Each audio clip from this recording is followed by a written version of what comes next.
Muy buenos días, buenas tardes o buenas noches, según sea el momento o lugar desde el que usted decida escucharnos. Me dirijo a los hispanoparlantes de ambos hemisferios de uno u otro lado del Atlántico y como siempre, y como viene siendo de costumbre en este último año aquí en PL Radio, haciendo radio desde casa para que ustedes nos oigan desde la suya. Además ahora podemos decir que incluso desde el exilio, porque un servidor, José Osbru, vive en uno de esos pueblos de la maltrecha y sin nadie al volante, Comunidad de Madrid. Villarejo Albanés es un pueblo que se encuentra al este de Madrid, confinado, junto con otros municipios de la comunidad autónoma, que parece que es inmune al virus los días pares y sensible los días impares, porque, según la IDA, las cosas aquí van bien y todo esto es culpa del gobierno y su madrileñofobia. Y lo mejor es cerrar unos días, ya que los demás también lo están haciendo. Bienvenidos al podcast de La Quinta Dimensión.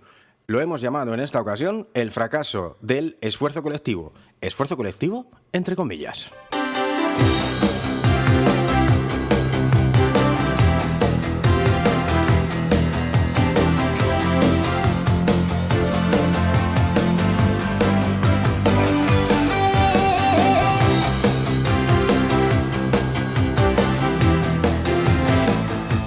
Hola amigos, bienvenidos como siempre a La Quinta Dimensión aquí en PL Radio, como siempre acompañado de Cooper. ¿Qué tal? ¿Cómo estás? Bueno, se podría decir que bien entre comillas, capitán. Un placer pilotar contigo esta nave.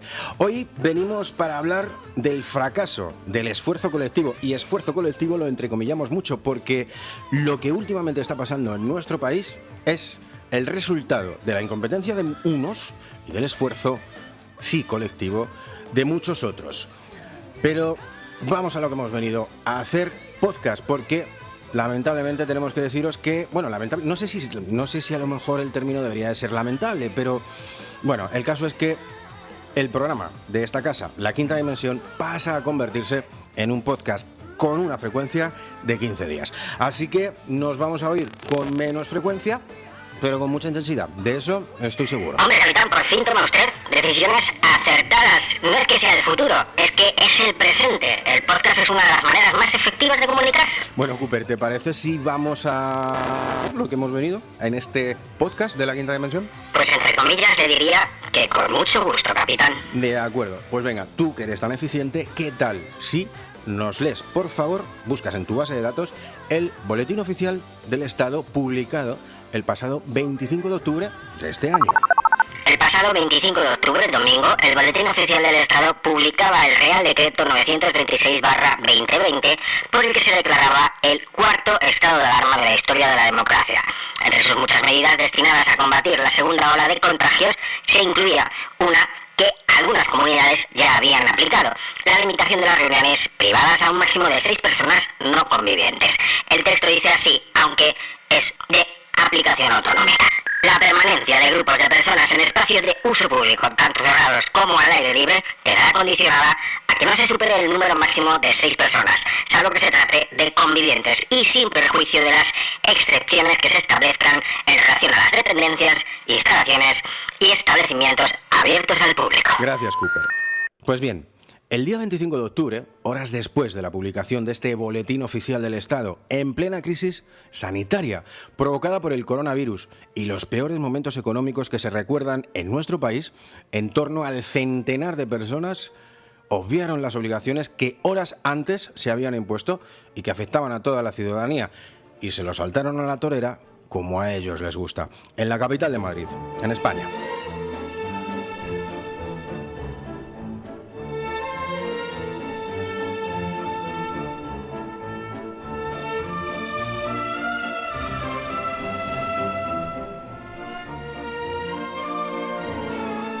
Entre estas osadas personas se encontraba el ministro de Sanidad, Salvador Illa, sin ningún tipo de comentario.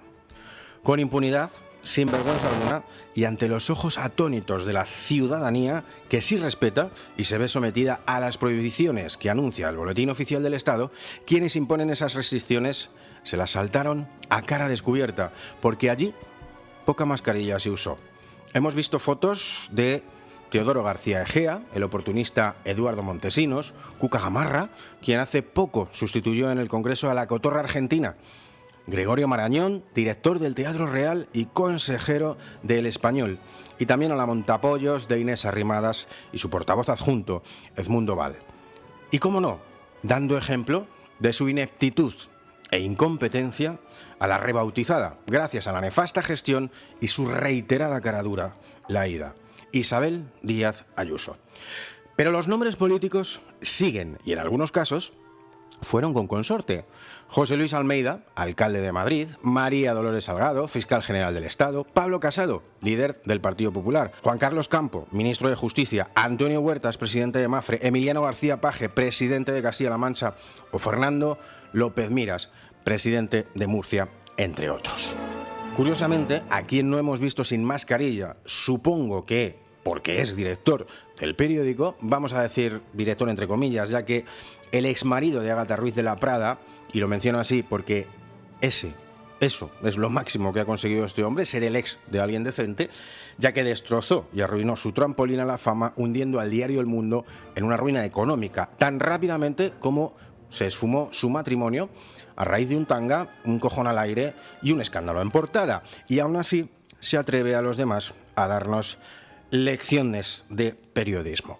Como decía, el organizador del evento fue el diario digital El Español, que celebraba su 5º aniversario y lo hacía, como todos los años, con la entrega de sus premios Los Leones. Pese a las múltiples restricciones de aforo y reunión impuestas tanto por el Gobierno como por la Comunidad de Madrid, el evento tuvo lugar en el Salón Real del Casino de Madrid. Allí se personó la plana mayor del Estado, desde grandes empresarios como Florentino Pérez hasta la ministra de Defensa Margarita Robles. No acudieron Unidas Podemos ni Vox. Supongo que estos dos partidos, así como otros invitados que declinaron ir, vieron con estupor la vergüenza o irresponsabilidad que supondría acudir a un evento así tras la declaración de un estado de alarma. El evento ha causado un escándalo por múltiples motivos, lógico. El primero, por la presencia de altos cargos del Gobierno, muy especialmente de Illa y Campo, dos de los ministros con mayor peso en la declaración del estado de alarma. Ningún español puede desde el día 25 de octubre reunirse con más de 6 personas. Muchos restaurantes han tenido que restringir su actividad al máximo. Sin embargo, 150 políticos y empresarios sí han podido cenar juntos en el Casino de Madrid. La participación de Illa en el evento es lo más sorprendente. El ministro ha adoptado un tono a menudo paternalista cuando se ha dirigido a los ciudadanos. En agosto, por ejemplo, explicaba así lo siguiente al hilo de los botellones que se produjeron en Tomelloso. Y porque en este momento es fundamental que los referentes sociales inculquen responsabilidad a la ciudadanía. ¿Y sabe cuándo lo decidí? Porque me venían ofreciendo esto hace tiempo y dije, no lo quiero. Lo decidí cuando vi las imágenes de Tomelloso. Cuando vi el botellón de Tomelloso, pensé, es bueno que salgan referentes sociales a decir, cuidado. Porque me preocupa Tomelloso. Me preocupa. No puede ser que 700 personas, no puede ser, con los muertos que hemos tenido. Y ha reaccionado bien la alcaldesa, y ha reaccionado bien. Ese día yo decidí que me iba a ver con todo el referente social posible, para que salgan a decir a la gente, cuidado, que esto no ha sido una broma, que esto no ha sido una broma, que esto ha sido muy serio. ¿Qué mejor referente social en materia de legalidad que un ministro? España no logra cumplir las restricciones sin estado de alarma porque los españoles siempre hemos sido diferentes. Quizá un poco desobedientes. El estado de alarma, que se ha impuesto hasta mayo de 2021, pretende dar marco jurídico a las decisiones tomadas y que afectan a la movilidad de los ciudadanos. Una herramienta de control ciudadano, sin anestesia. Vamos a ver si lo entendemos ya de una vez. El problema es el mismo para todos. La Comunidad de Madrid, dirigida por Ayuso, declara el confinamiento perimetral días después de la fiesta y lo hacía tras asistir a la misma. horriblemente mal vestida porque no tiene ni gusto para eso. Y lo ha hecho. Lo del cierre perimetral, para no seguir haciendo el ridículo, nos ha dado la ración de ridiculez apostando por eso de cerrar unos días sí y otros no. Y allí estuvo, en la fiesta, cenando, a cara descubierta y carrillo lleno. Desde el inicio de la crisis, todos los gobiernos han llamado a la responsabilidad, y digo responsabilidad entre comillas, de los ciudadanos, a limitar sus actividades, reuniones sociales y movimientos al máximo. A algunos nos han limitado tanto que hasta hemos perdido el trabajo, y ese es el fruto de las restricciones legales. Además, se ríen en tu cara. Lo que ha sucedido en nuestra reunión es una absoluta irresponsabilidad, como así demuestran antecedentes que han sucedido en otros países. El más inmediato, el brote que se sucedió en la Casa Blanca. El 26 de septiembre, el presidente Donald Trump organizó un evento al aire libre para presentar a su nominada a la Corte Suprema de Justicia, Amy Coney. Por ello, apareció el grueso del Ejecutivo. Trump dio positivo pocos días después y, como él, todos los demás, desde su mujer hasta Kayleigh McEnany, secretaria de prensa. Irlanda, en agosto, vivía su particular evento del Español. El 18 de aquel mes, el club de golf del Parlamento irlandés, el Golfing Society, organizó una cena de gala para celebrar su 50 aniversario.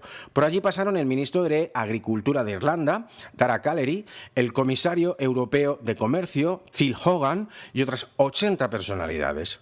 En aquel momento, el gobierno irlandés había limitado a un máximo de 15 personas las reuniones públicas y privadas. Cuando se destapó, Callery presentó su dimisión. Hogan, además, había acudido a condados del país confinados perimetralmente y había sido descubierto hablando por teléfono mientras conducía. También tuvo que dimitir. Una semana antes, el presidente de la Agencia de Turismo de Irlanda, Michael Callaway, había presentado su dimisión tras veranear en Italia. Los meses previos había instado a los ciudadanos a pasar sus vacaciones en Irlanda, reduciendo riesgos. En Reino Unido, el escándalo más célebre, no obstante, data de meses atrás, en plena fase de confinamientos domiciliarios en todos los países europeos. Fue en mayo cuando Dominic Cummings, asesor personal de Boris Johnson, primer ministro del Reino Unido, se saltó tanto el confinamiento como la cuarentena reglamentaria tras conocer el positivo de Johnson. Condujo hasta su casa y se reunió con más personas. Cummings, eso sí, se aferró al cargo. Y ahí sigue, en él, a día de hoy. Pero eso es porque el Reino Unido es una fábrica de escándalos con escasas consecuencias tanto para su realeza como para la clase política, tan en el fango de las mentiras y la manipulación como lo es la nuestra. Entre tanto, en España las autoridades han sido muy expeditivas con cualquier tipo de reunión o fiesta privada que llegara a sus oídos. Se desalojó un encuentro de 45 personas en Villamediana de Iregua, en las proximidades de Logroño. Hace algunas semanas, otra similar de 30 personas en Parla. Varios locales, saunas y fiestas privadas han sido disueltas y sus organizadores han sido denunciados y multados. Lleva sucediendo desde el verano y las intervenciones son irreprochables con la ley en la mano. Ni al casino donde se realizó la fiesta del Español, ni a sus asistentes, ni sus organizadores, se les ha medido con el mismo rasero que a los intrépidos que creyeron que podían burlar la ley para ganar unos euros o echarse unas risas. Pero claro, es que en la fiesta de ese periódico, se homenajeaba a las Fuerzas Armadas y a un pez gordo de Naturgy, esa empresa energética que manda cartas amenazadoras con intenciones de cortar el suministro de clientes que se han visto en la obligación de no pagar o de devolver el recibo porque no tienen ayudas, trabajo, sueldo o directamente ya no pueden ni comer. Veremos a ver cuántas multas han caído en esta noche de Halloween, donde el terror viene de la mano de los disturbios que se han ocasionado en Barcelona y otras ciudades españolas en torno a las prohibiciones. Sin entrar a debatir quiénes son los responsables y agitadores de esos altercados, que muchos de ellos apuntan a la extrema y llorona derecha española, que en estos días se ha llevado un rapapolvo monumental, existe una posibilidad que no riesgo, como muchos cuerdos hostiles pretenden inculcarnos, de que la ciudadanía estalle. Y por una vez, espero que los ciudadanos españoles seamos inteligentes e iniciemos un movimiento de desobediencia civil y pacífica, guardando las distancias, porque lo que no puede ser es que con los antecedentes de mala gestión, batalla política en la que se ha convertido la COVID, la ridícula batalla sin argumentos sólidos, solo ideados y alineados para arremeter contra el adversario político, mientras los ciudadanos somos sometidos a retrasos en los ERTEs, colapso sanitario, limitación de los derechos, movilidad, hambruna, desahucios, paro, miedo y demasiadas muertes de las que no son responsables directamente nuestros políticos, pero sí su ineptitud, la de todos los colores e ideas del hemiciclo. Mientras la colapsada y maltrecha sanidad española, con sus enfermeros y enfermeras, médicos, celadores, investigadores, limpiadores, todas las personas que afrontan con su trabajo el seguir día a día haciendo lo que tienen que hacer para seguir viviendo con dignidad, aportando tanto valor a nuestra sociedad, son los que sufren los recortes, las limitaciones y las penurias que nos imponen las barrigas llenas y los ladrones de guante blanco que se sientan en el Congreso de los Diputados. Porque pocos, o ninguno, están haciendo lo que deberían de estar haciendo para considerarse patriotas, gobernantes o gente de bien.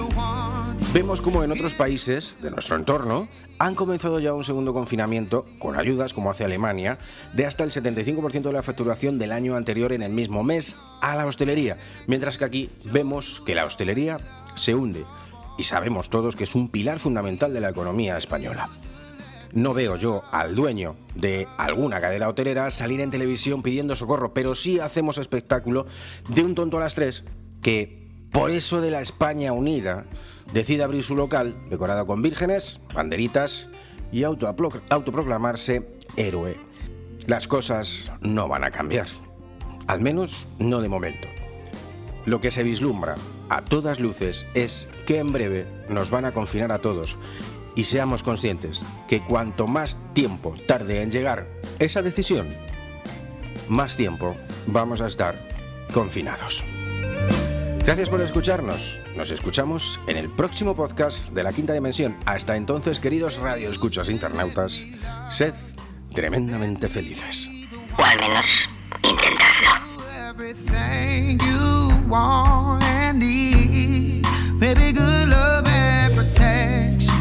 Make me your selection, show you the way love's supposed to be. Baby, you should let me love you. Hey, thanks for loving on us.